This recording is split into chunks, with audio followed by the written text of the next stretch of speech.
Alhamdulillah wassallallahu wala haula wala quwwata illa billah. Wassalatu wassalamu ala Rasulillah wa ala alihi wa sahbihi wa mawala. Bapak Ibu yang dirahmati Allah, alhamdulillah, puji syukur kita haturkan kepada Allah Subhanahu wa taala yang sampai detik ini kita masih terpilih menjadi orang-orang yang beriman, yang tentu dengan iman itu kita harus tingkatkan, dan setelah kita tingkatkan maka kita istiqomahkan. Maka mohon izin pada malam hari ini saya sampaikan tema istiqomah sampai mati. Bapak Ibu yang dirahmati Allah Subhanahu wa taala, istiqomah itu suatu keadaan di mana kita terus berpegang pada akidah keyakinan kita ini dan tidak goyah, tidak menukar keyakinan ini dengan apapun, dan kita pegang sampai kita mati. Karena Allah Subhanahu wa taala berfirman, yang mana setiap khotib Jumat selalu mengulang-ulang, ya ayyuhalladzina amanu taqullaha haqqa tuqatih wa la tamutunna illa wa antum muslimun. Wahai orang-orang yang beriman, bertakwalah dengan sebenar-benarnya takwa, dengan keikhlasan seikhlas-ikhlasnya dalam bertakwa, manut dengan semanut-manutnya, taat dengan setulus-tulusnya, menjauhi larangan Allah dengan sekuat tenaga. Wala tamutunna illa wa antum muslimun, dan jangan sekali-kali mati kecuali di atas keislaman, di atas akidah yang benar, di atas tauhid yang benar. Sehingga orang-orang yang berusaha kesana arahnya, berusaha sepanjang hidupnya berjuang sekuat tenaga untuk memegang akidah ini, walaupun berat, walaupun sulit, berusaha untuk menjadi orang Islam walaupun Allah tidak berikan dunia, mungkin malah Allah berikan cobaan dengan berbagai macam modelnya, tapi dia tetap setia di atas jalan ini. Maka Allah punya janji kepada orang-orang yang seperti itu pada Quran surat Fussilat ayat 30, innal ladzina qalu rabbuna Allah tsumma istaqamu. Orang-orang yang wani, berani mengatakan rabbuna Allah, Rabbku itu Allah. Senajan aku ra ndit, Rabbku kuwi Allah. Senajan aku wong susah, Rabbku kuwi Allah. Senajan aku mbok iming-imingi apa wae, aku wegah pindah, Rabbku kuwi Allah. Sumastaqamu, dan dia memegang keyakinan itu dengan sekuat tenaga, istiqomah. Maka ketika nanti di ujung waktu rohnya mau dicabut, nyawa mau keluar, maka sebelum datang malaikat maut sebagai yang punya tugas mencabut nyawa, Allah iringkan malaikat-malaikat pengiringnya dulu mengitari orang tersebut, dan dikatakan oleh Allah, tatanazzalu alaihimul malaikah, diturunkan malaikat-malaikat yang banyak mengitari orang tersebut. Dan mereka sebelum malaikat maut yang sebenarnya datang, malaikat yang banyak ini pun membisikkan kepada orang yang istiqomah ini, seorang muslim yang bertakwa dan beriman dengan istiqomah ini, dengan kata-kata alla takhafu wala tahzanu. Tidak usah takut lagi dan tidak usah sedih lagi. Karena yang namanya takut dan sedih itu di dunia, maka mereka mengatakan dah nggak usah takut dan nggak usah sedih. Wa absiru bil jannati allati kuntum tu'adun. Maka gembirakanlah mereka, orang-orang yang istiqomah tadi, dengan surga yang telah Allah janjikan untuk kalian. Bapak Ibu yang dirahmati oleh Allah Subhanahu wa taala, ayat ini mengkonfirmasi pentingnya istiqomah dalam hidup kita, pentingnya teguh pendirian, teguh dalam keyakinan, teguh dalam bertauhid. Jangan sampai kemudian kita lemah, jangan sampai kemudian kita goyah, jangan sampai kemudian kita kalah dengan hawa nafsu sehingga akhirnya kita menjadi orang-orang yang tidak istiqomah.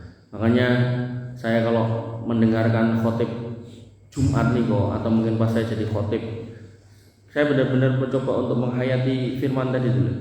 Ya ayyuhalladzina amanu taqullaha haqqa tuqatih. Haqqa tuqatih. tenan semaksimal mungkin bagaimana caranya bisa menjadi orang bertakwa dilakoni. Wah niku abot kaya ngopo. Tadi sore niku kula jam sekawan kan ngisi pengawasan ten Palu. Kula medal kantor jam setengah sekawan. Niku ten balik kota niku pun udan mulai jawahan. Ning dipun deres. Ning kula nekat. Ternyata dugi Skarpace mriku Skarpace. Dugi warung pelem mriku tambah deres. Niku nek nuruti kekarepan itu pengennya mandek gitu. Tapi terus kita ingat bagaimana Nabi SAW memperjuangkan keimanan kita, memperjuangkan akidah yang sekarang kita pegang. Ojo kok udan banyu, udan panah dihadapi Pak gitu. Udan panah dihadapi, udan watu dihadapi. Nah, kalau udan watu, hanya kalau ingat kisah beliau di Taif, bagaimana beliau masuk Taif, dibandemi watu. Apakah beliau dendam? Boten. Begitu beliau sudah dalam posisi nek wong Jawa ngarani yo tele-tele, namanya dibandem watu. Malaikat datang nawari, Muhammad kasih ACC, gunung unggahke, bluke, broke, tibake. Kata Nabi Muhammad, enggak. Mudah-mudahan nanti keluar dari mereka ini anak turun mereka yang kemudian beriman dan bertakwa kepada Allah Subhanahu wa taala. Sedemikian cinta beliau sallallahu alaihi wasallam, sedemikian sayang beliau sallallahu alaihi wasallam kepada kita sehingga akhirnya kita pun menjadi umatnya. Makanya para khatib itu enggak salah ketika selalu mengutip ayat itu. Jadi jenengan nggih ampun bosen, kuwi meneh dadi waca. Ya ayyuhalladzina amanu taqullaha haqqa tuqatih wa la tamutunna illa wa antum muslimun. Bapak Ibu yang dirahmati oleh Allah Subhanahu wa taala, dan setiap kita akan ditanya tentang apa yang kita kerjakan sebagaimana firman Allah Subhanahu wa taala pada Quran surat Al-Insyiqaq ayat 6, ya ayyuhal insan, wahai manusia, innaka kadihun ila rabbika kadhan famulaqih. Sungguhnya kamu telah bekerja dengan sungguh-sungguh menuju Tuhan. Dengan istiqomahmu kamu sudah bercapek-capek untuk sholat. Dengan istiqomahmu kamu sudah capek-capek untuk datang ke kajian mulus malam-malam. Sambil senderan ngantuk-ngantuk direwangi, sangka aduh mboten napa-napa gitu kan. Kemudian Allah mengatakan kadahan famulaqih, maka pasti kamu akan menemuinya dengan semua ganjaran disebabkan karena istiqomahan kita semua tadi. Tentu dalam menjalankan istiqomah tadi diperlukan keikhlasan yang seikhlas-ikhlasnya. Pramila dikatakan haqqa tuqatih, itu di situ benar-benar kita diminta untuk mengikhlaskan semua yang kita tuju kepada Allah Subhanahu wa taala ya hanya untuk Allah. Soal kemudian dalam perjalanannya kita kemudian mendapatkan bagian dari dunia karena itu, maka kita terima apapun yang kita dapatkan. Gampangnya enten lare-lare nem niku ngajar TPA. Sangartos kula ten pundi-pundi niku gajine guru TPA rata-rata nggih 500 kurang. Tapi iki pinten Pak Imam? Mboten kados Pak Dodot. Nah, tapi iki malah 50.000, malah nuling gendong siji gitu ya. Maka nek niku putra jenengan sampaikan kepada yang bersangkutan istiqomah nduk istiqomah le ora apa-apa. Nek kurang kok pake karo ibu nambahi. Mboten napa-napa. Kenapa? Karena yang saya pahami dari semua yang saya lihat, yang saya amati, itu guru TPA itu pahalanya insyaallah itu termasuk orang yang paling banyak pahalanya. Lah kok iso Mas? Lah iya, saya ngajari alif ba ta niku sinten? Lare-lare niku. Guru TPA. Bahkan saya ngajari Al-Fatihah sok-sok ora mboke ora pake malah guru TPA. Dan itu ketika dia mulai wajib sholat dibaca sehari 17 kali, bahkan mungkin sampai sepuh. Sing paling sepuh sinten iki? Nah, Pak Arto pinten 70. 67. Padahal pinten Pak De? Tuh 72. Sampai 72 tahun jasane guru TPA. Walah malah 83. 83. Ha niku guru TPA-ne mungkin pun sedo guyu-guyu ning kuburan. Makanya saya ketemu niku ya Allah pun diikhlaskan ora apa-apa. Makanya kula nek nganti ngatos guru TPA kok sedo ngajar, pegah mau gajine 50 astagfirullah gitu kan. Makanya jenengan nek tiyang sepuh mah kandhani, ora apa-apa nduk tak tambahi mengko ngajar TPA. Timbang kowe ngajar biliat lho, ngajar biliat. Bapak Ibu yang dirahmati oleh Allah Subhanahu wa taala, kamu akan bekerja keras menuju Allah dan kamu akan mendapatkan apa yang sudah kamu perjuangkan dengan keras itu. Bahasanya ila rabbika, menuju Allah. Menunjukkan pentingnya keikhlasan di situ, tidak boleh sembarangan, tidak boleh sesuka-suka hati. Nah, ikhlas itu harus hadir. Kemudian Nabi SAW bersabda, an Abdullah bin Mas'ud, dari Abdullah bin Mas'ud radhiyallahu anhu qala, dia berkata, qala Rasulullah SAW, Nabi SAW bersabda, alaikum bil qawati, maka kalian harus berpegang teguh pada sebuah tali yang kuat. Makanya di dalam Quran juga dikatakan wa atasimu bihablillahi jami'a wa la tafarraqu. Berpeganglah pada tali yang kuat, tali Allah yang kuat, dan jangan berpecah belah. Dan tali Allah yang kuat itu agama. Dan bagaimana kemudian kita bisa berpegang pada agama ketika kita enggak kenal agama? Makanya ketika dikatakan usulus salasah, 3 hal yang wajib dituntut oleh seorang muslim, yaitu mengenal Allah. Allah itu siapa, di mana, apa perbuatannya, apa sifat-sifatnya, apa saja nama-namanya, itu ada dalam bab tauhid. Nah, kemudian yang kedua, mengenal nabinya, siapa namanya, anak siapa, lahir di mana, apa mukjizatnya, apa akhlaknya, dan seterusnya. Maka itu bisa dipelajari dalam berbagai macam mata pelajaran atau mata kuliah. Di situ berarti kita mengenal sunnah. Maka yang ketiga yaitu mengenal agamanya. Agamanya itu apa, dasarnya apa, bagaimana kemudian menjadi orang Islam yang baik, dan seterusnya. Maka ini yang harus kemudian kita tanamkan agar kita bisa berpegang dengan tali yang kuat. Karena kalau kemudian gak kuat kita pegangan karena kita gak kenal, wong Kiai Jawa itu punya unen-unen toh, witing tresno jalaran sangka kulino. Tapi kalau dalam Islam ya witing tresno jalaran sangka sinau gitu. Maka munculnya rasa cinta kepada agama, kepada Allah, kepada Rasulnya karena kita belajar. Dari belajar itu kemudian kita kenal, dari kenal itu kita akhirnya mencintai gitu. Tak kenal maka tak sayang. Kalau dalam Islam tak kenal maka ta'aruf. Cara ta'aruf terkait dengan keimanan yang nanti akhirnya memunculkan istiqomah adalah dengan belajar. Dan belajar sarananya ya cuma majelis ilmu ini. Ya nggak harus di sini, maksudnya di mana-mana, tapi sifatnya harus majelis ilmu yang di dalamnya diajarkan ilmu. Maka harapannya ketika kita keluar dari majelis ilmu, iman kita bertambah. Nenggalan ketemu godaan meduk masuk lagi ke masjid, sholat lagi, majelis ilmu lagi, kan kayak gitu terus sifatnya, naik turun. Makanya al imanu yazidu wa yanqus, yazidu bi ta'ah wa yanqusu bil maksiyah. Iman itu naik turun, naiknya karena ketaatan, turunnya karena kemaksiatan. Wallahu alam, mungkin kita keluar dari masjid ini pulang, jane ora niat maksiat, tapi begitu ning dalan terus alon-alon tiba-tiba mak klebat, ada perempuan rakatoan lewat gitu kan. Ya, walaupun rasa ngojo akhirnya ya nurun ke iman lagi. Apalagi wis lewat terus ditutke, iki mau main ngendi yo gitu. Nah, maka hal-hal seperti ini menurunkan iman. Maka kita tingkatkan lagi dengan ini tadi Isya atau besok sholat subuh. Kok ada kajian subuh nderek sekedap gitu kan. Kemudian kita nikahkan lagi, keluar lagi, ketemu meneh sing ngono kuwi meneh, turun lagi, nanti zuhur salat lagi, dan seterusnya sampai kapan? Hatta ya'ti akal yakin, dipulan baleni kados pentil niku muter terus jenengan king mriki tekan omah niku mang tekoki pentil kowe bengos ping pira gitu kan. Maka iman niku nggih harus seperti itu, naik turun, begitu turun kita naik kan, begitu naik kita usahakan pertahankan, nek kemudian medhuk munggah ke meneh. Makanya para ulama itu mengatakan ketika seorang itu bermaksiat, bertobatlah. Begitu kemudian bertobat maksiat, tobat meneh. Ning jenenge setan ngandani. Alah mbok yo sumben wae tobat nek wis tuwa. Akhire ra tekan tuwa malah mati karo mendem. Itu loh. Hal-hal yang enggak bisa diketahui oleh manusia, enggak bisa dicegah oleh manusia yang namanya maut. Maka jangan sampai kita nyegati maut wong kita enggak ngerti jadwalnya. Nek jenengan nyegati kereta mboten napa ngerti jadwalnya. Jenengan negatif pesawat gak apa-apa mengerti jadwalnya, maksudnya pas peduk nih kali. Tapi begitu ngomongkan mau, gak ada jadwalnya Pak, gak ada jadwalnya. Mungkin panjenengan termasuk yang umurnya panjang kayak Pak Sinten, jenengan, ngapunten, asmanipun.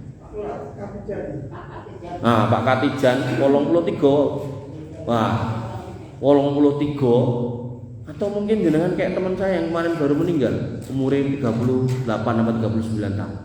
Kita kan gak tahu Pak. Walaupun anak-anak muda banyak yang meninggal, ning umume kan tiang sepuh duluan yang meninggal. Walaupun ada tiang sepuh kados Pak Katijan, ternyata di antara tiang sepuh di sini yo nyumung Pak Katijan tok sing umure 83 gitu. Napa enten meneh sing 80 kalih? Mboten enten itu. Ini menunjukkan pada prinsipnya sebenarnya kedekatan kita menuju maut itu sudah pasti, maka disinilah materi ini saya hadirkan, yaitu kita berharap untuk selalu istiqomah. Bapak Ibu yang dirahmati oleh Allah Subhanahu wa taala. Kemudian istiqomah apa yang harus kita lakukan? Di dalam sebuah hadis Nabi SAW menjelaskan atau mengabarkan atau menyampaikan tentang istiqomah di jalan Allah. Nabi SAW bersabda, "Man sa'alallahu as-sahadah bisidqi balaghahu Allahu manazilas suhada." Siapa yang kemudian meminta berdoa kepada Allah Subhanahu wa taala agar diwafatkan sebagai seorang syuhada dengan penuh keyakinan dan ketulusan dan kebenaran dalam meminta, maka dia mati di atas kasur, dia akan dinas oleh Allah sebagai orang yang mati syahid. Artinya panjenengan nek memang ngapunten kados Pak Katijan, wah delok Palestina ngoten niku aku pengen mati syahid ning kono, kan ning wis ra iso. Dari mulai negaranya wis beda, jarake adoh, piyaine pun sepuh, tapi dia benar-benar ketika ngelihat ngoten niku melu sedih dan kemudian berharap bener, mbok ya aku urip ning kono, aku tinggal sebelah kono, tak berjuang karo mereka gitu kan. Maka hadis ini mengkonfirmasi keistiqomahan beliau dalam meminta, keistiqomahan beliau dalam berdoa, dalam berkeinginan melahirkan justifikasi dari Allah Subhanahu wa taala.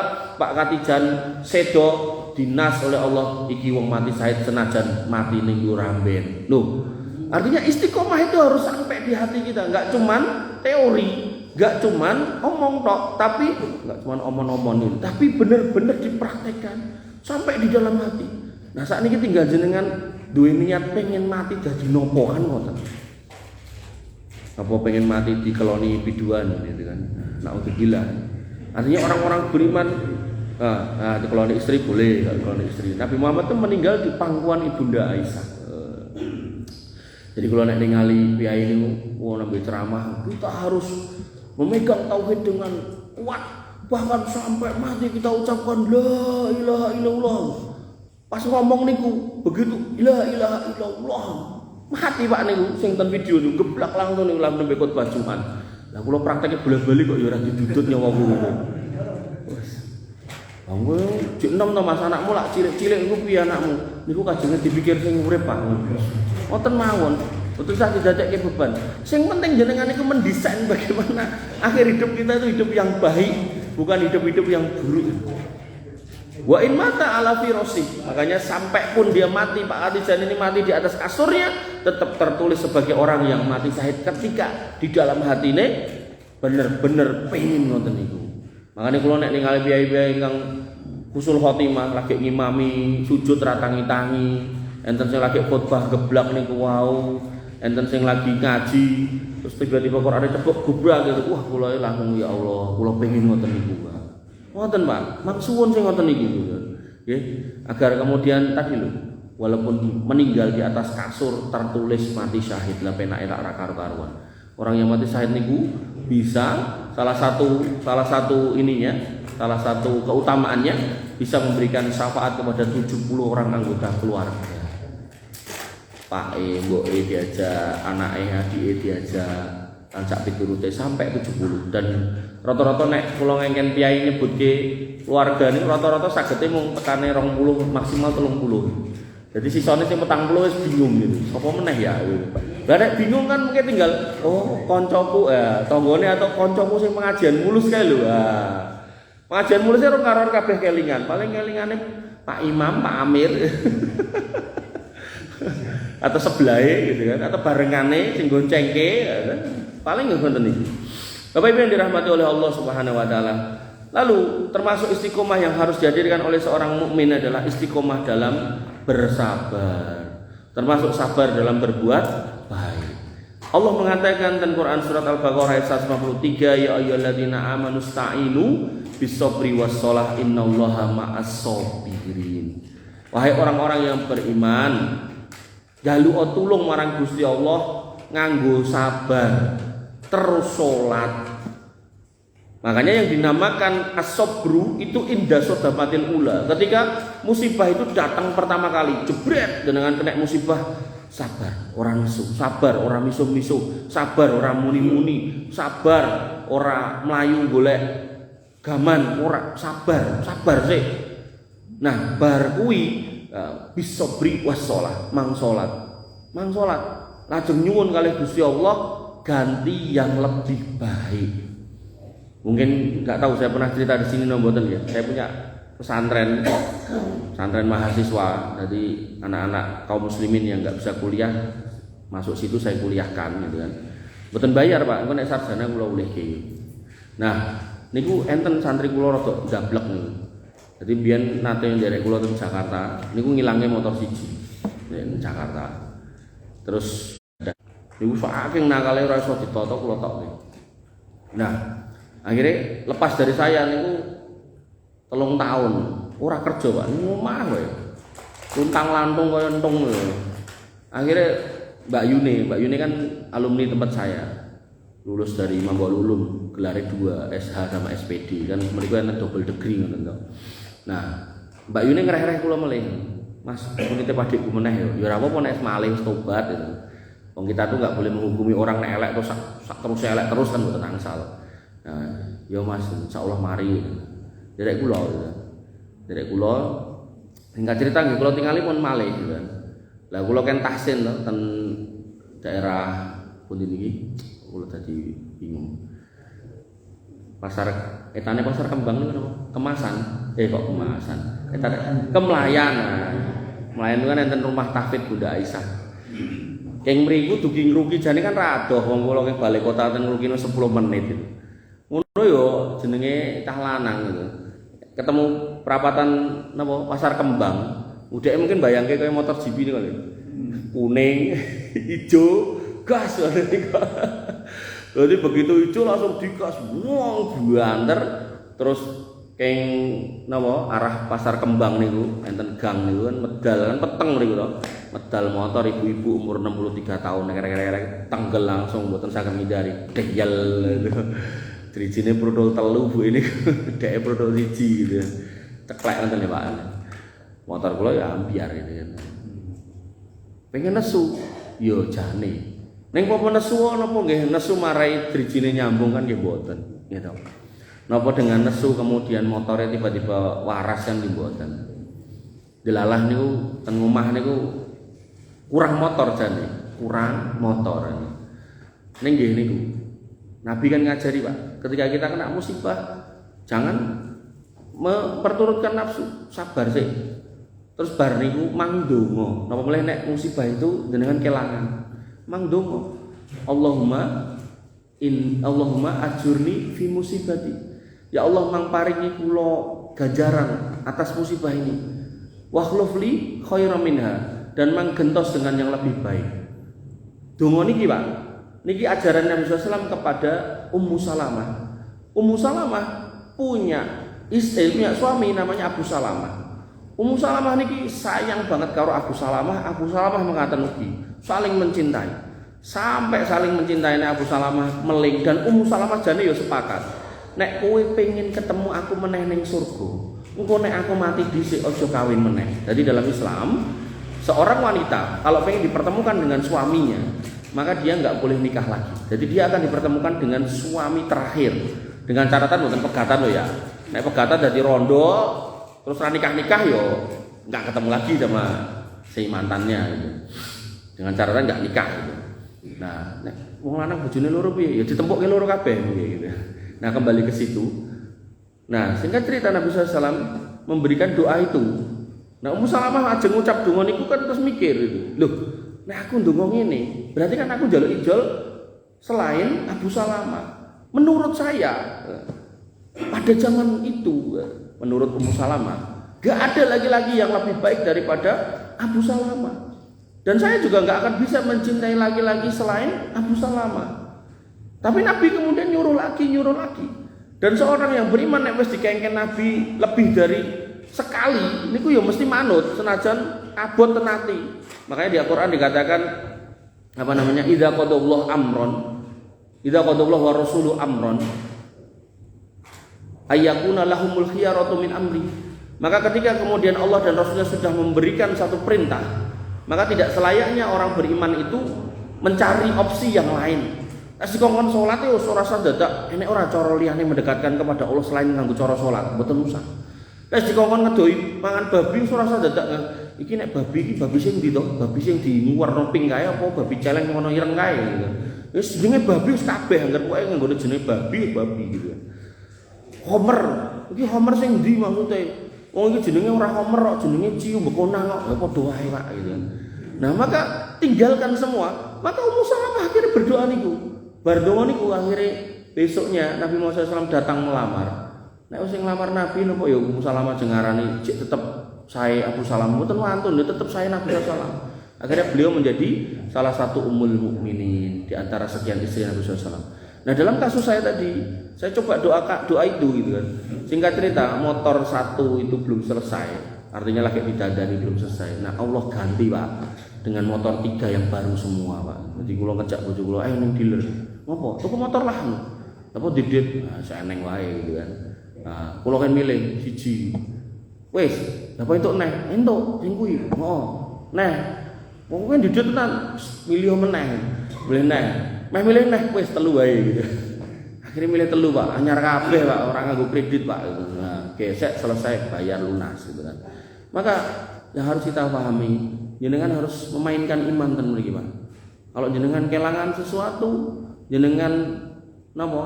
Ada musibah yang menimpa jenengan, mang sabar, mang minta kali Gusti Allah penggantinya, mang iringi dengan salat. Insyaallah Pak, Gusti Allah ganti. Ning rata-rata piyai-piyai yang enggak ngerti tauhid, enggak ngerti akidah yang lurus, nek dompete ilang terus ning ndi Pak? Dukun. Padahal kudune golek Gusti Allah malah golek dukun. Engko nek dukun, kula pun tekok wong-wong sing ning dukun niku. Mbok akeh wong sing ngomong ten kula. Rata-rata jawabane dompete ning ndi Pak? Rata-rata dijingkok kancane. Makanya jenengan hati-hati nek cedak karo wong-wong sing seneng ning dukun, mesti kok ketuduh. Berarti kowe sing dijingkok. Hati-hati. Rata-rata nek ra jikok kancane jikok dulure isone mung ngomong ngoten niku. Kira-kira akhirnya sing dikandhake niku wau terus dibenerke. Makanya Nabi mengatakan wong sing teko ning dukun takok benerke omongane 40 dina salate ora ditampa karo Gusti Allah. Ngoten niku nek dikandhake ya wong sing ning dukun ku tandane malah beneran rasa salat 40 dina malah nambah meneh dosane gitu kan. Ya, Bapak Ibu yang dirahmati oleh Allah Subhanahu wa taala, istiqomah dalam kesabaran. Kemudian istiqomah lagi dalam beramal sholih. Allah Subhanahu wa taala mengatakan innal ladzina amanu wa amilus sholihat kana lahum jannatul firdausi nuzula. Sesungguhnya orang-orang yang beriman dan beramal sholih, di sini dikatakan sholihat, berarti sholihnya itu akeh. Amal lagi akeh, ora mung sithik, akeh. Banyak gitu kan. Maka buat mereka dikatakan akan mendapatkan surga Firdaus sebagai tempat tinggal. Jadi tabiat orang beriman itu hidup untuk beramal, bukan hidup untuk makan. Makan untuk ibadah, bukan hidup untuk makan. Hidup untuk ibadah, ego ibadah butuh makan, monggo mangkat. Makanya jangan sampai kayak orang kafir. Orang kafir itu prinsipnya semua yang berkaki 4 saya makan kecuali meja, ngomongnya ngono kuwi. Semua yang di air saya makan kecuali kapal selam, ngoten niku. Makanya kula nate ten Sumatera Utara niku nek mboten hati-hati, nek mboten warung muslim ngoten. Niku kadang kita mesene Indomie, saking kita mungkin ngelai dan kita pengen hati-hati Indomie. Lagi mangan Indomie Pak ning burine niku mbedhet kirik niku. Sinten sing ajeng jamin nek mangkok niku mboten tinggi ngadai rica-rica kirik niku segawon niku. Maka yang paling aman ya kita kemudian nyari makanan-makanan yang halal di warung-warung orang Islam.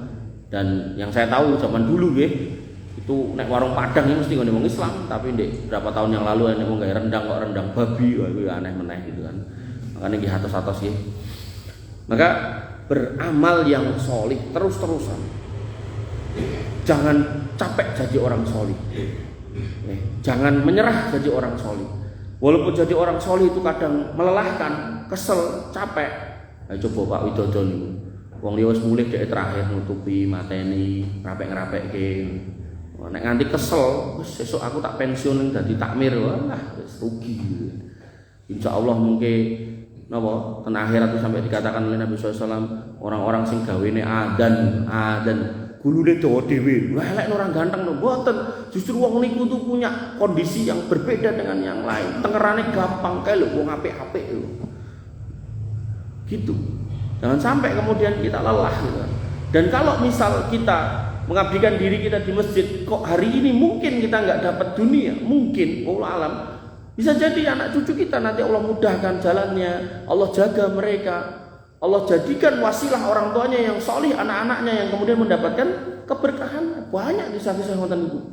Sampai yang namanya Sa'id ibnu Musayyab itu berkata, "Le rungokno, aku ki salat tak tambahi salat, lengku salat tak okehi meneh leng salat." Ya nek salat waktu 5 waktu nggih namung 5 waktu, maksudnya salat sunah niku. Kuwi ben kowe kuwi dadi cah saleh. Makanya pentingnya orang tua itu mensolihkan diri agar kemudian putra-putra kita juga dijaga oleh Allah Subhanahu wa taala.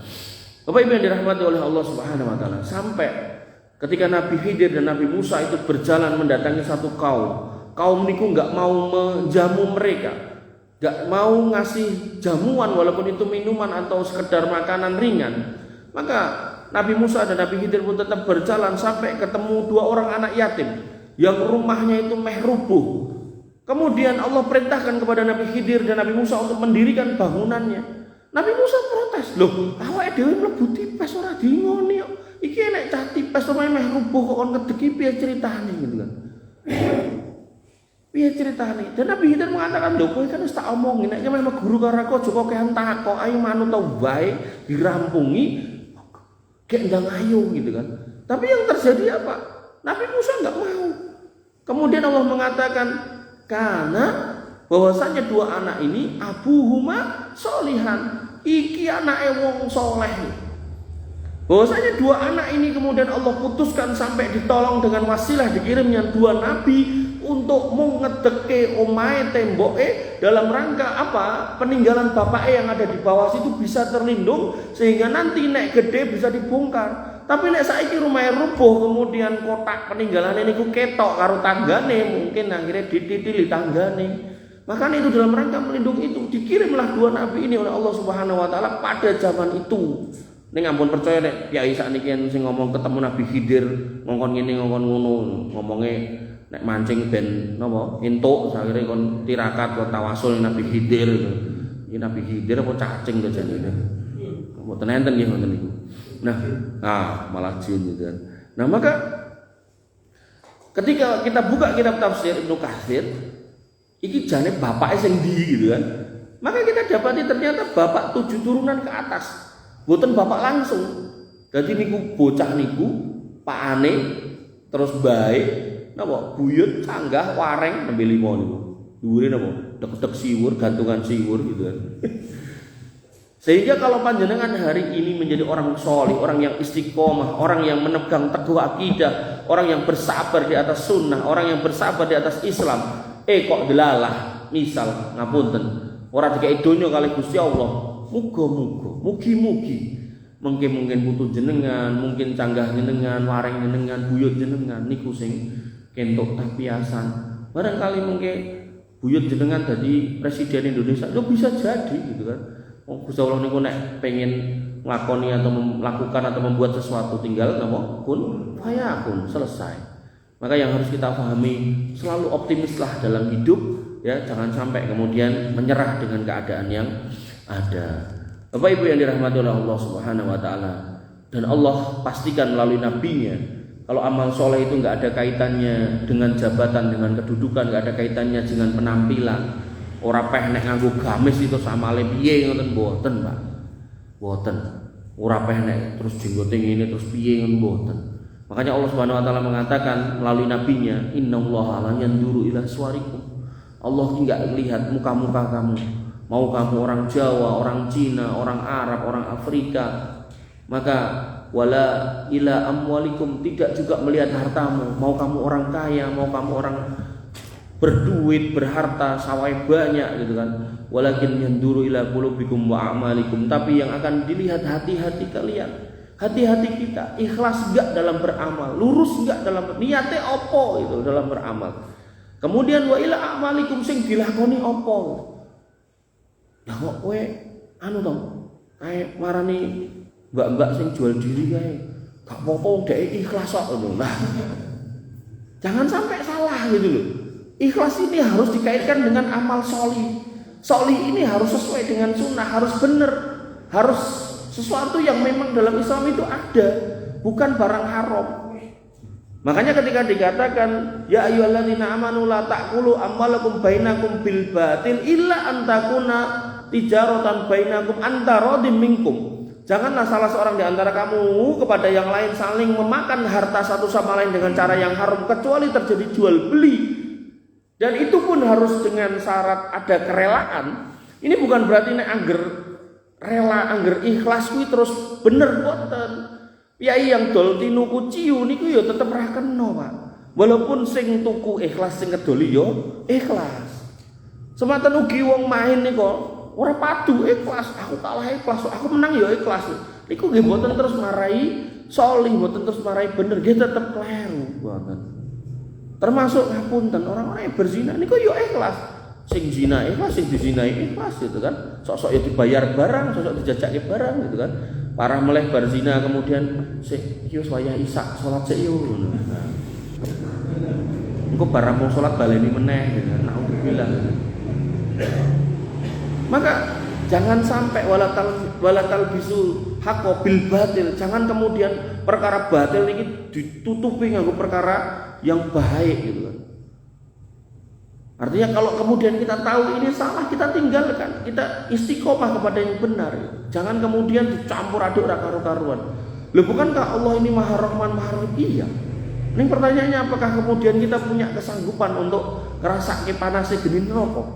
Yang namanya Abu Thalib ketika kemudian diminta untuk bersahadat oleh Nabi SAW, beliau enggak mau. Ketika Nabi SAW meminta ampun kepada Allah untuk beliau, Allah pun juga enggak mengampunkan, enggak mengampuni. Bahkan Allah mengingatkan Nabi SAW, maka nali nabiyin waladina amanu ayastaghfiru lil musyrikin. Orang pantas, orang patut Nabi karo orang beriman jaluk ngapura wong musyrik. Abu Thalib tidak bisa diampuni oleh Allah Subhanahu wa taala, tapi karena Abu Thalib pernah berjasa membantu Nabi, ngopeni Nabi, jaga Nabi, dan selalu membimbing Nabi SAW dalam kehidupan dunia, Allah berbuat baik kepada Abu Thalib dengan diringankan adabnya. Ning jek tetep ning neraka sak lawase dengan adab yang lebih ringan sing kudune neraka ning bagian ngisor diunggahkan sampai ke yang atas. Ada dua riwayat pertama dikai sendal dari api neraka, otaknya melepuh. Riwayat yang kedua sikile nyeker tapi didilan api dari bawah, otaknya tetap melepuh gitu. Maka apakah kemudian kita termasuk orang yang hebat kayak Superman nopo sehingga kita harus menantang adab Allah? Artinya ketika kita memahami kalau Allah itu Maha Rahim, maka kita harus juga paham kalau Allah itu syadidul iqab, Allah itu maha keras adabnya. Ketika kita memahami bahwasanya ada roja, ada harapan ketika kita beramal soleh untuk masuk surga, maka kita juga harus mengiringi dalam amal itu ada khauf, bahwasanya kita takut nek kita nganti jadi orang ahli maksiat, kita nanti dicemplungin di neraka. Maka ini menjadi rukun dalam amal. Bagaimana kemudian hati kita terpaut antara kasih sayang dan rasa takut kita kepada Allah Subhanahu wa taala, terpaut antara harapan kita untuk diterima oleh Allah Subhanahu wa taala di surganya, dan juga di situ ada ketakutan kita jangan sampai kita dimasukkan ke nerakanya. Maka inilah orang-orang yang ngerti banget imannya, yang bagus banget imannya, yang harapannya istiqomah. Nah, istiqomah ini walaupun ditawarin nopo kemawon boten kerso. Makanya Nabi SAW ketika berangkat berdakwah dengan iman yang sedemikian luar biasa, beliau yakin, hakul yakin yang dibawa ini benar, senajan ditolak orang, dimaki, dicaci, dihina, diloke tukang sihir, penyair, sampai orang gila, dikatakan sebagai orang gak waras, diguyang nganggo kotoran hewan, diludahi, dibandemi. Beliau rasakan semua itu. Begitu orang-orang musyrik melihat iki wong ketoke kok ora malih akidahe, maka kemudian yang ditawarkan dunia, wis ora meneh permusuhan, ora meneh caci maki. Dikatakan Muhammad, nek kowe pengen harta, tak cepake sing paling apik nggone wong Quraisy. Nek kowe pengen kedudukan, sesuk tak angkat dadi rajane wong Quraisy. Nek kowe pengen wong wedok, sing paling ayu tak keke kowe. Apa jawab Nabi Muhammad SAW? lau wada'ta syamsa fi yamini. Nek kowe sanggup dekek matahari ning tangan tengenku. Au wada'tal qamar fi yasari, atau kamu mampu menaruh matahari di tangan kiriku. Aku enggak akan tinggalkan jalan ini sampai ini menang atau aku yang hancur binasa. Coba. Maka keistiqomahan Nabi SAW itu yang kemudian mendatangkan pertolongan Allah. Senajan perjalanannya berliku 10 tahun harus merasakan diboikot oleh orang-orang Quraisy, harus dicaci maki sampai akhirnya diperintahkan hijrah ke Habasah, balik lagi kemudian diperintahkan hijrah ke Madinah, kemudian di sana pun berjuang melawan orang-orang Yahudi dari kalangan suku-suku Yahudi yang ada di sana dengan bentengnya yang besar. Belum lagi orang-orang munafik, bersabar terus Nabi SAW atas semua itu karena yakin mata nasrullah ala inna nasrallahi qarib. Kapan pertolongan Allah, dan ketahuilah pertolongan Allah itu dekat.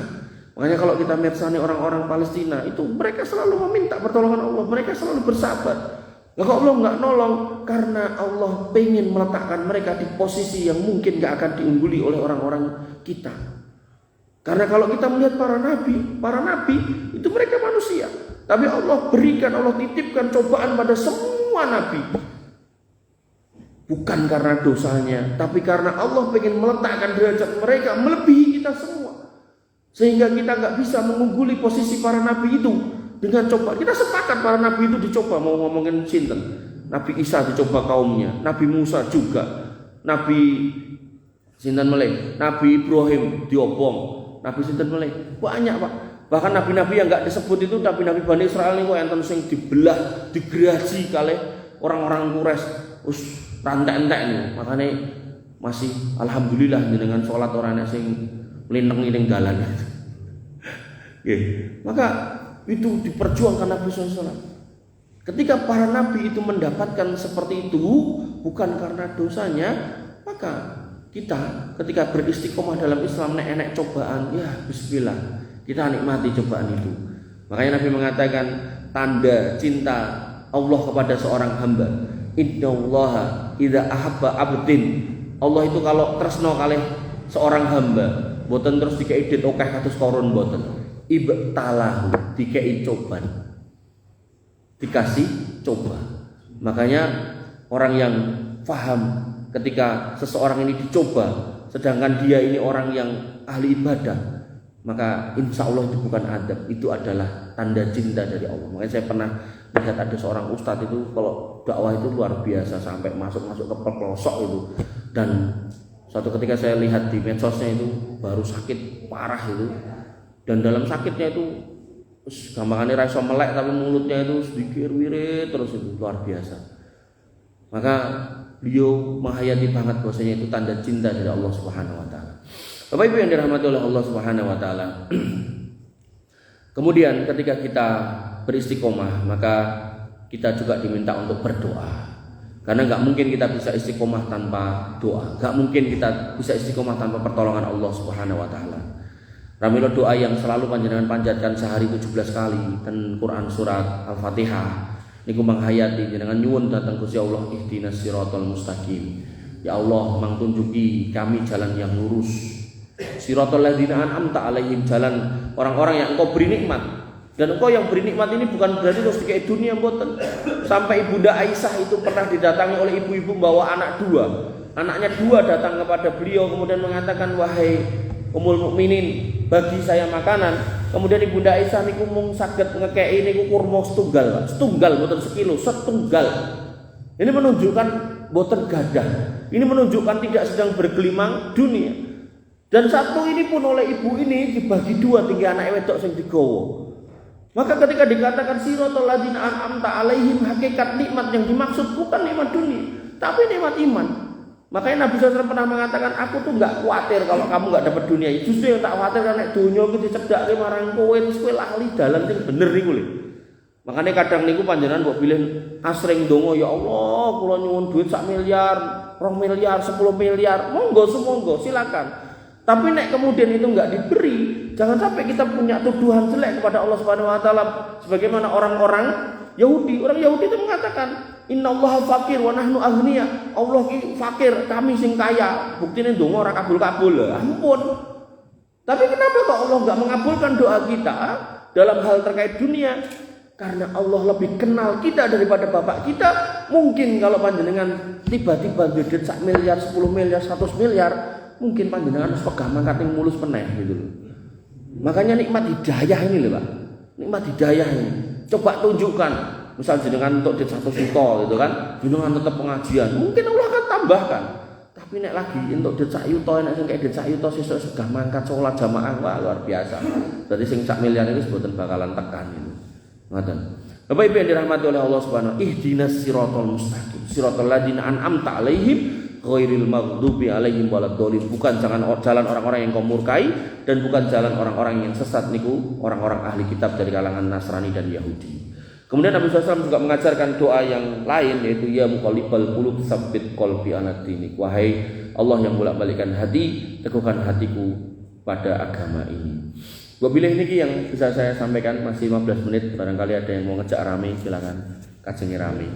Monggo Pak Zainal, tinggal walaupun gak ada pertanyaan kagiangan tak anteni lho, tenanan nih. Tenan nih.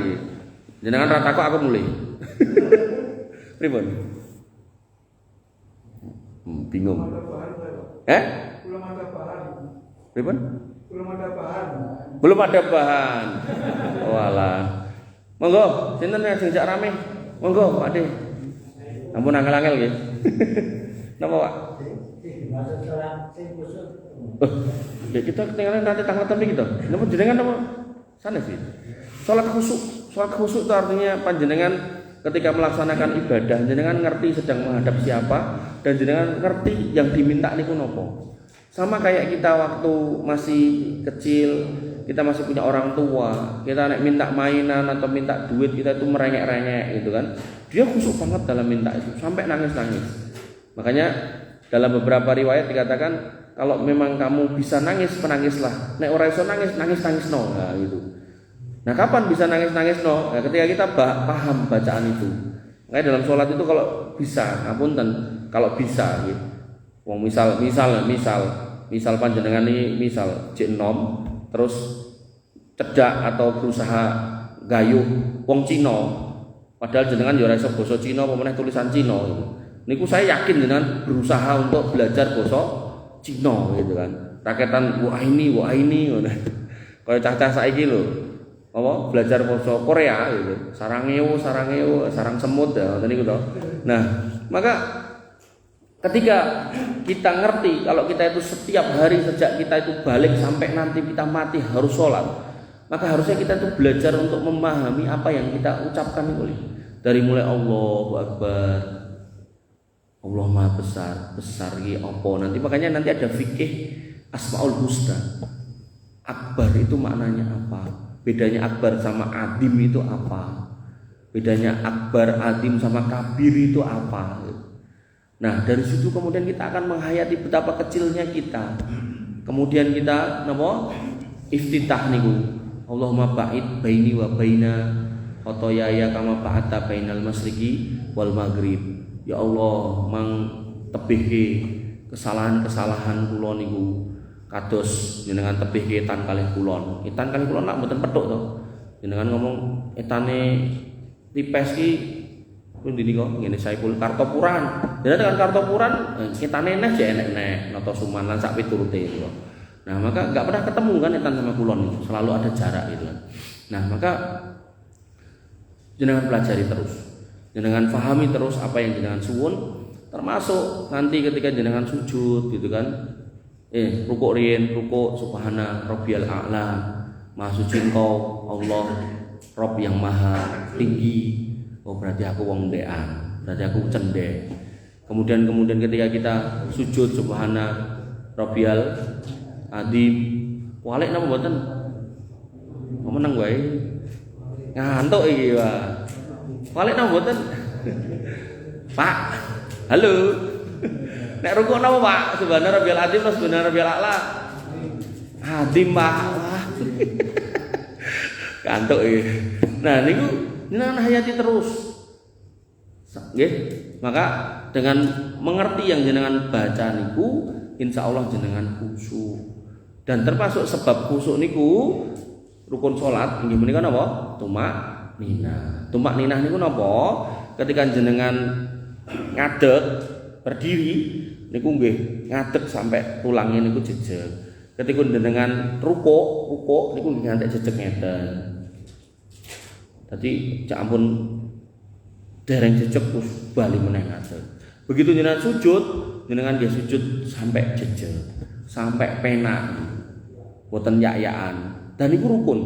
Makanya kalau kita lihat di pas Ramadan niku enten sekelumpulan kaum muslimin, ya Islam niku salat tarawih 23 rakaat ning rampung 5 menit. Nah niku insyaallah salate mboten ketambi niku. Karena gak tumaknina, cepet biar niku.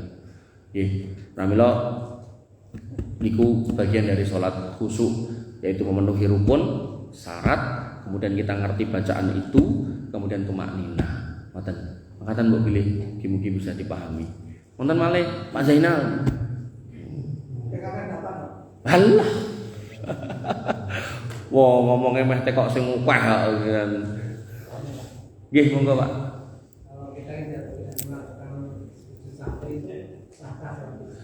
Kalau kita tidak melakukan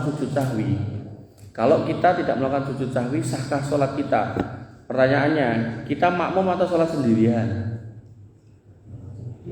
Kalau sendirian, maka sujud sahwi ini tujuannya adalah untuk menghilangkan keraguan. Sholat kita niku kurang nopo kepunjulan. Nah, sehingga sujud sahwi ini menutup itu. Nah, kalau jenengan nggak ada di posisi ragu, kurang atau punjul, ya nggak usah sujud sahwi. Tapi kalau kemudian jenengan ada di posisi ragu, kurang atau punjul, ya kurang itu berarti mungkin lupa, mau piro yo, gitu kan? Maka posisi sujud sahwi itu kalau rakaat jenengan pas, maka niku salat sujud sahwi niku dingge gelake setan. Tapi nek posisi salat jenengan niku kurang, niku nggih genepi kekurangannya. Nah, kalau kita enggak sujud sahwi, salat kita sah atau mboten? Wallahu alam, jawaban saya sah. Kenapa? Karena sujud sahwi bukan rukun dari salat itu. Tapi lebih baik dilakukan. Ngoten. Mbok pilih mekaten. Dua pertanyaan ini sudah sebab sholat. Monggo Pak De, mbok mlebet mriki. Oh dadak tak kei mic. Mriki lho terus wiyar. Oh ngono. Siap. Nggih.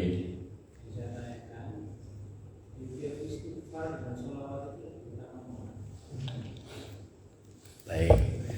Sego goreng karo sego liwet utama enak pundi Pak De?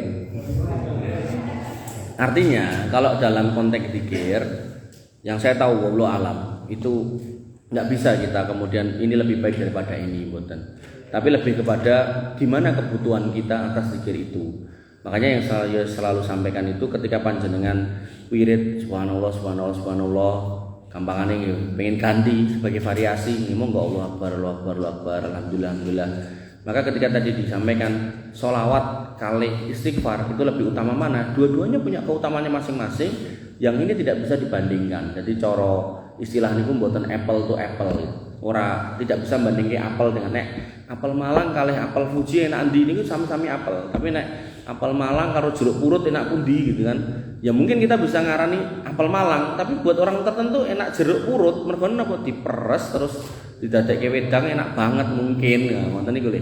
Maka dalam konteks itu kembali ke kebutuhan kita. Ketika kita ngapunten termasuk orang yang banyak dosa, maka tentu istighfar itu lebih utama. Apalagi kita mengetahui atau pernah mendengar Nabi SAW itu istighfar sehari minimal 70 kali sampai 100 kali. Maka kemudian kalau kita ingat Nabi wis sing nek arep nglakoni dosa dielekke ping 70 pemeneh aku wis dudu nabi dosane akeh ngoten to. Paling orang nggih kudune minimal nggih 700 kan ngoten. Lah nek 700 ya aku ora kerja lah. Sambil dengan kerja istighfar boleh. Misal jenengan sambil napa kerjane? Pak Zainal kerjane napa? Pak Zainal meneh iki pokoke lakone. Salahe kenalke diri. Napa?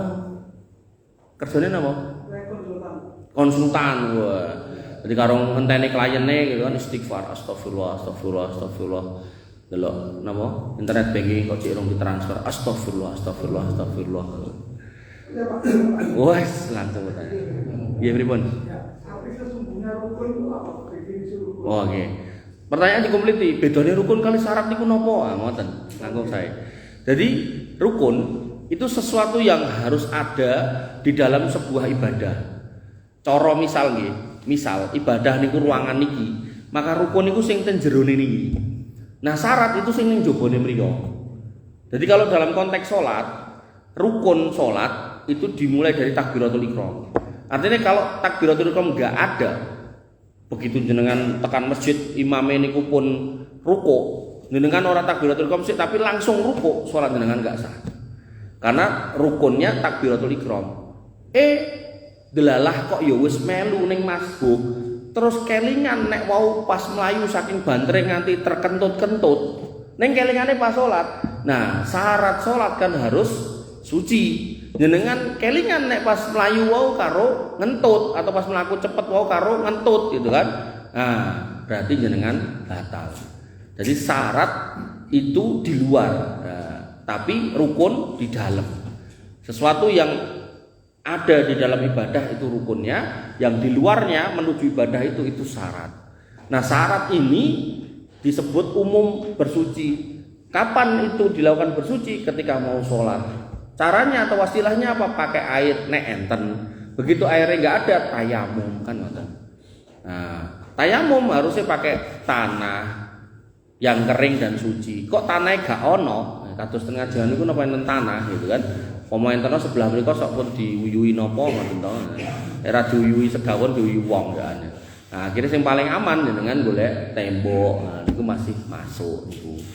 Nah, niku syarat nika rukun. Ngoten nggih.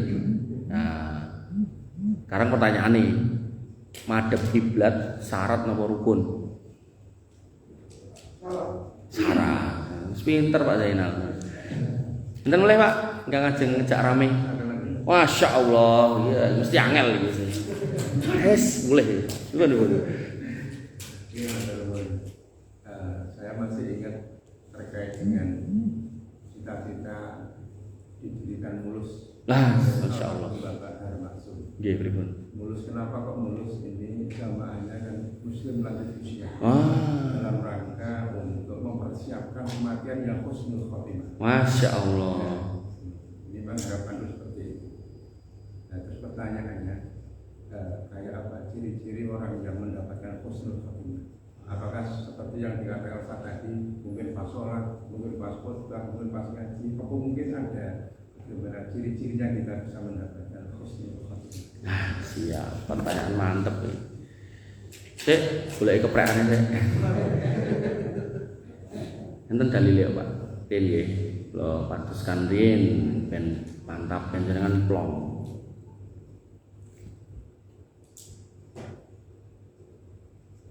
Baru. Sebentar Pak, 5 menit udah nyampe.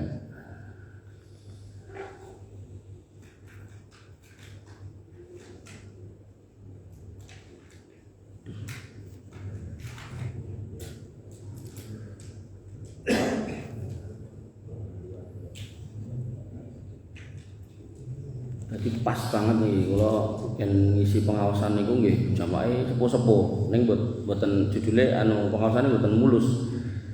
Muslim lanjut usia mboten tapi kajian al-fat. Jadi dalam sebuah hadis Nabi SAW bersabda, sebentar.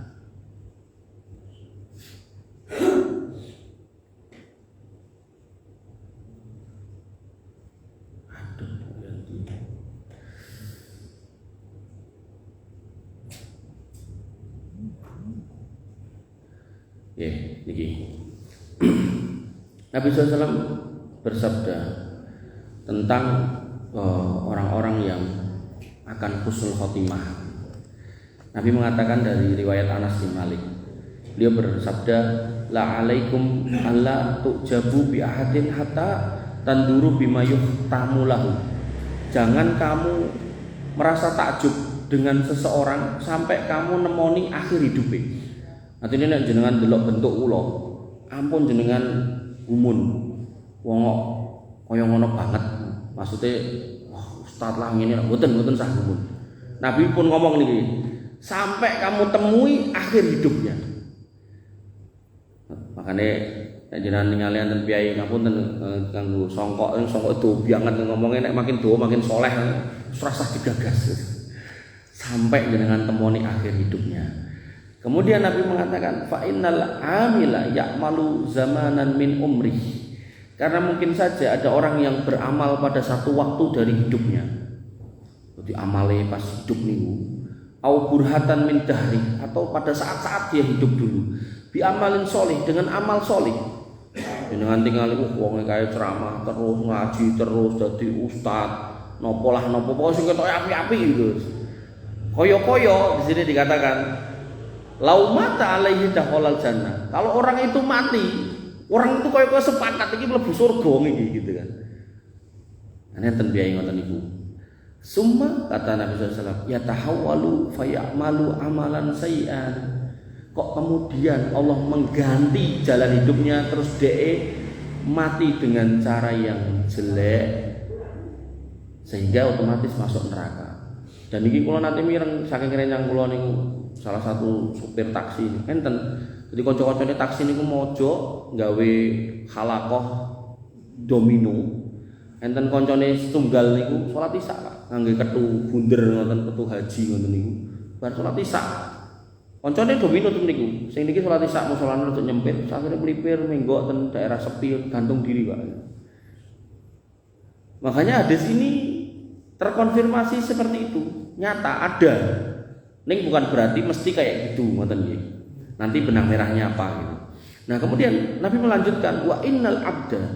Terus enek lho wong hamba. Layak malu burhatan min dahri, yang dia beramal pada salah satu saat hidupnya bi amalin sayyi'in, amalnya jelek. Kemudian laumata alaihi dakhalan nar, dan kita kalau delok dia itu kaya-kaya iki kaya-kaya minggring-minggring mlebu neraka.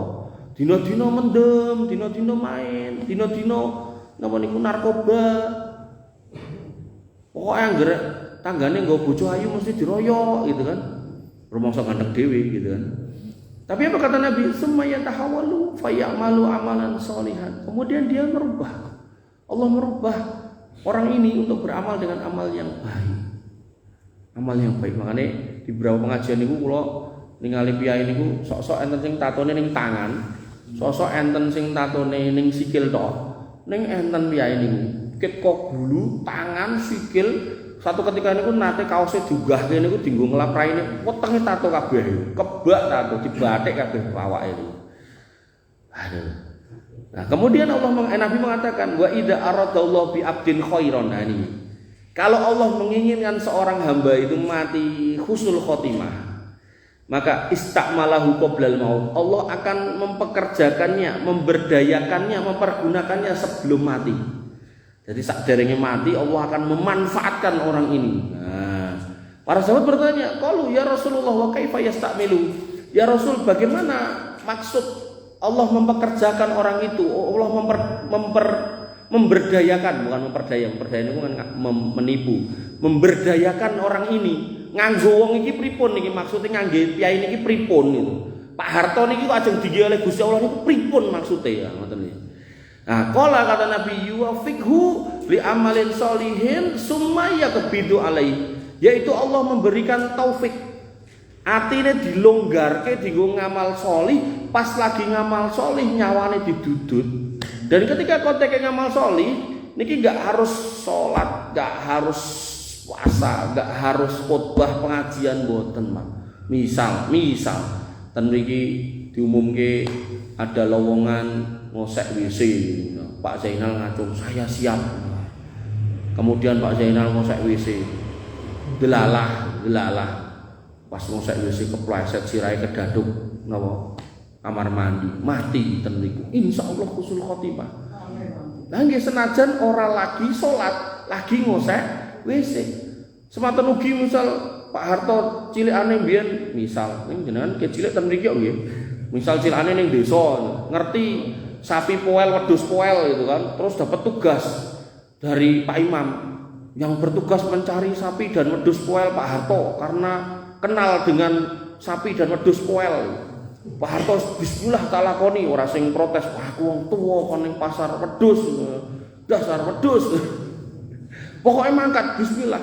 Pas lagi milih-milih sapi dilalah keslentak itu, der mati ten pasar sapi mergo goleke sapi. Piyai sing korban ten Baitur Rahman mati syahid itu. Artinya ketika dikatakan di sini bukan sholat, bukan apa, tapi amalin soleh. Amal soleh itu yang baik-baik boy. Oh lagi ngeterke zakat ning gone wong ora duwe, misal temen iki zakate kathah, gua Pak Harto mang titip nggih tanggine nggih niku enten rondo tuwa, ketoke butuh diparingi yatra napa wos nggih. Pas lagi ngeterke tenggel motor, dia niku mati di atas husnul khotimah. Maka hal-hal seperti ini yang harus kita pahami ketika panjenengan terpanggil untuk ikut serta dalam kebaikan, jangan ragu. Wis isone apa? Nek jenengan ngapunten, oh iso ku mosek WC. Oh ternyata jenengan ora dikongkon mosek WC, delok toilet reget jenengan sentori, insyaallah niku nggih sae. Jadi makanya saya tuh sampai kadang itu enten lho Pak. Lari-lari nem niku. Kula kan ngisi pengajian ten wingking Penjoro niku. Niku koordinator niku sipire, salah satu sipire niku kalian napi-napi niku ngomong tak kita tanggal sekian tuh mau touring. Touring wae wong longgar. Ning touring ini beda ta. Tapi pun touringnya kita ke salah satu masjid di daerah Cepogo atau pundi. Di situ masjid itu kita pernah, salah satu dari kita tuh pernah lewat situ tuh masjid itu reget banget, tur ambune pesing banget. Pokoknya kita pengen ke sana, pengen kita pel, kita resiki, kita ubah piye carane ben nyaman, ben wangi. Wah, masyaallah luar biasa. Cek nom-nom cah nom-nom. Alumni Penjoro. Nanti kan kayak dikatakan Nabi tadi lho. Ketoke wong piye dan kula niku nganti kok nggih pengajian kok nyempil ning masjid kene piye to. Masjid niku pun totokan entek dalan pun mboten enten tembusan. Terus ngangge mic ngeten iki kula njaluk mic ora dikeki, Pak. Dadi kula bener-bener iki pateni swara buwes pokoke sapole metu kok mriku pokoke gerok. Kula tekok ilang apa to. Nah, anu ini kita itu udah pindah sekian masjid. Dan awalnya ya boleh, tapi begitu kemudian mereka tahu ada beberapa teman yang alumni Penjoro terus itu gitu kan. Pindah akhirnya tekan gini. Makanya jenengan saya ingin dialog mik ngapunten gitu. Engko ndak ra oleh meneh golek pengajian. Sakit banget. Tapi ya itulah dunia nggih. Jadi orang melihat ketoke mereka itu hina, tapi wah di mata Allah wallah mungkin mereka orang-orang terbaik, bisa jadi lebih baik daripada kita. Timbang wong sing nganggo gamis yang ngenten iki atas kula, mungkin mereka lebih baik, hatinya lebih tulus. Makanya jangan nggak usah tadi dikatakan Allah nggak lihat casing kita, tapi Allah lihat hati dan amal kita. Maka benang merahnya ketika kita pengen husnul khotimah, mang beramal kanthi solih lan ikhlas. Makanya itu menjadi syarat dalam amal solih yang bermakna sesuai dengan sunnah kali ikhlas lillahi ta'ala. Wabillahi cekap semanten Bapak Ibu yang dirahmati oleh Allah Subhanahu wa taala, kita tutup dengan doa nggih. Panjenengan aminkan semoga mendapatkan oleh-oleh keberkahan dari pertemuan ini dan ngapunten iki rada punjul sithik kula bonusi. Bismillahirrahmanirrahim. Alhamdulillahirabbil alamin hamdan syakirin hamdan naimin hamdan yuafi ni'amahu wa yukafi mazidah.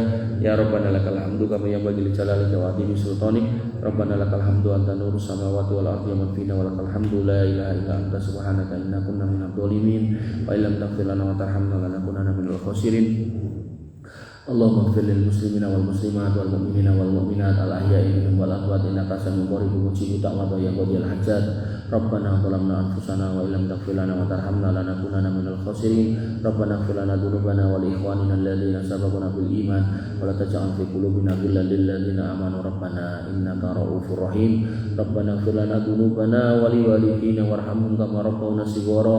Allahumma ighfir lahum warhamhum wa'afihim wa'fu anhum wa akrim nuzulahum wa wasi' madkhalahum waghsilhum bil ma'i wasalji wal barad. Allahumma taqabbal minna siyamana wa qiyamana wa ruku'ana wa sujudana wa takhassuana wa tadarru'ana la ilaha illa anta subhanaka inna kunna minadh dhalimin wa illam taghfir lana wa tarhamna lanakunanna minal khasirin. Allahumma inna nas'aluka al-huda wa tuqa wal afafa wal ghina. Allahumma inna nas'aluka ilman nafi'an wa rizqan thayyiban wa amalan mutaqabbalan maqbulan ya arhamar rahimin. Irhamna faghfir lana ma qaddamna wa ma akharna wa ma a'lanna wa ma asrarna wa ma anta a'lamu bihi minna la ilaha illa anta subhanaka inna kunna minadh dhalimin wa illam taghfir lana wa tarhamna lanakunanna minal khasirin. Wa ya muqallibal qulub tsabbit qulubana 'ala dinik wa ya musarrifal qulub sarrif qulubana ila ta'atik. Allahumma ihdina siratal mustaqim siratal ladzina an'amta 'alaihim ghairil maghdubi 'alaihim waladdallin amin. Allahumma inna nas'aluka al-jannah wa ma qarraba ilaiha min qawli wa amal wa na'udzubika minan nar النار وما قرب إليها من قول وعمل ربنا هب لنا من أزواجنا وذرياتنا قرة أعين واجعلنا للمتقين إماما اللهم اجعلنا مقيمين الصلاة ومن ذريتنا ربنا وتقبل دعاء اللهم اجعل هذا البلد آمنا مطمئنا وارزق أهله من الثمرات واجنبنا وبنينا أن نعبد الأصنام اللهم آمنا في أوطاننا وأصلح أئمتنا وولاة أمورنا اللهم أصلح آباءنا وأصلح أمهاتنا وأصلح أصدقاءنا وأصلح إخواننا وأخواتنا يا أرحم الراحمين يا ذا الجلال والإكرام اللهم اكفنا بحلالك عن حرامك وأغننا بفضلك عمن سواك يا غني يا حميد اللهم أكثر أموالنا وأكثر أولادنا وبارك لنا فيما أعطيتنا يا ذا الجلال والإكرام اللهم اشف مرضانا واقض ديوننا يا خير الرازقين اللهم إنا نعوذ بك من فتنة المحيا والممات ونعوذ بك من فتنة القبر وعذاب القبر ونعوذ بك من فتنة المسيح الدجال ونعوذ بك من عذاب جهنم اللهم إنا نعوذ بك من الربا ونعوذ بك من الزنا ونعوذ بك من الدين ونعوذ بك من غلبة الدين وقهر الرجال ونعوذ بك من المأثم والمغرم ونعوذ بك من الشرك ونعوذ بك من الظلم ونعوذ بك من النفاق ونعوذ بك من سوء الخاتمة ونسألك يا خير الرازقين حسن الخاتمة اللهم ارزقنا حسن الخاتمة اللهم ارزقنا حسن الخاتمة اللهم ارزقنا حسن الخاتمة اللهم اجمعنا في الجنة جنتك جنة النعيم جنة الفردوس الأعلى مع النبيين والصديقين والشهداء والصالحين أولئك حسن أولئك رفيقا يا ذا الجلال والإكرام ربنا آتنا من لدنك رحمة وهيئ لنا من أمرنا رشدا ربنا آتنا ما وعدتنا على رسلك ولا تخزنا يوم القيامة إنك أنت السميع الدعاء إنك لا تخلف الميعاد ربنا آتنا في الدنيا حسنة وفي الآخرة حسنة وقنا عذاب النار وقنا عذاب النار وقنا عذاب النار وآخر دعوانا الحمد لله رب العالمين وصلى